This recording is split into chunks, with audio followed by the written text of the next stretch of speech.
Well, it's time now to get the latest on what's making the front pages this morning in the French press. So it's time for our press review with Elena Casas Montanez. Good morning to you, Elena. So what are the top stories this morning?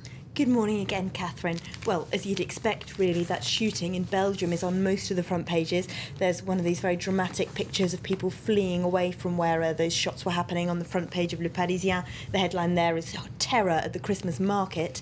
Now, on the inside, they interview a criminal psychologist who's dealt with these kinds of cases with high school shootings in the US and that sort of thing.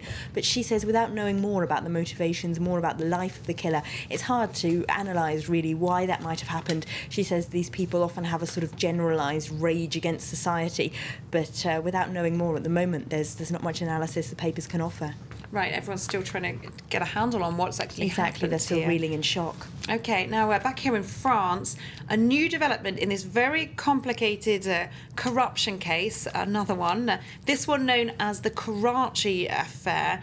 Now, a former minister, this is the latest development, isn't it? A former minister has been arrested in connection with this case. Yes, the Karachi case, the delayed action bomb, is the front page of the free paper 20 Minutes. Now, very briefly, this is the investigation as to whether there were kickbacks paid by the French over arms deals to Pakistan in the 1990s and whether the cancellation of those kickbacks might have led to a bomb attack in Karachi in 2002 that killed 8 French engineers.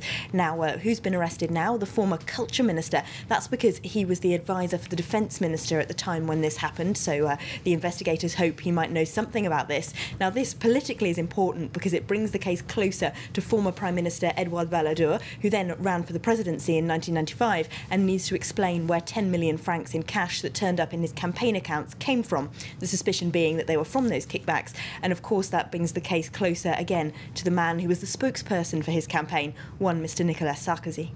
OK, yep, heard of him. Well, it's a very complicated web, of course, but it's an ongoing thing in the French press. What about the ongoing election campaign? Now, candidates have been falling over each other this week to support French manufacturing. Yes, Made in France is back in fashion. That's the front page here at La Croix. Now, the president, Nicolas Sarkozy, was in a ski factory in the Alps yesterday. It's a factory that he's very keen on because they brought back some of the jobs, some of the production that they had sent to Taiwan to France to create jobs here. And that's what he wants companies across France to do. He's offering tax breaks to help them do that. He's not the only one of the presidential candidates trying to encourage consumers to buy French products. The socialist François Hollande, the centrist François Bayrou, even Marine Le Pen have all been making speeches about how we should buy French this week. So Le Monde puts it on their front page. The return of Made in France is the new top subject of the election campaign. So is this Made in France business, is it more of an electoral gimmick, do the papers reckon, or can it actually create jobs? Well, Le Monde is pretty cynical about it. They point out that ski factory that Sarkozy visited yesterday has only created 20 jobs, and they say even if more companies like that do bring jobs back to France, that won't necessarily solve the problem in French manufacturing, which according to them is that they concentrated too much on making cheap products and competing with China instead of becoming a mark of quality like German cars, for example. Le Figaro is also pretty cynical, but for different reasons. The right-wing paper, they blame too much red tape and labour laws in France for making life difficult for manufacturers. Right, OK, so we're different takes on that, and I guess 20 jobs in the big scheme of things. One could say a drop in the ocean there. Exactly. OK, now Renault. You've got some news on the heirs of Renault, I believe. Yes, Renault, of course, one of France's most well-known companies, but their heirs aren't creating jobs, they're suing the French state. That's because they want compensation for assets of the companies that were confiscated after the war because the head of the company had collaborated with the Nazis.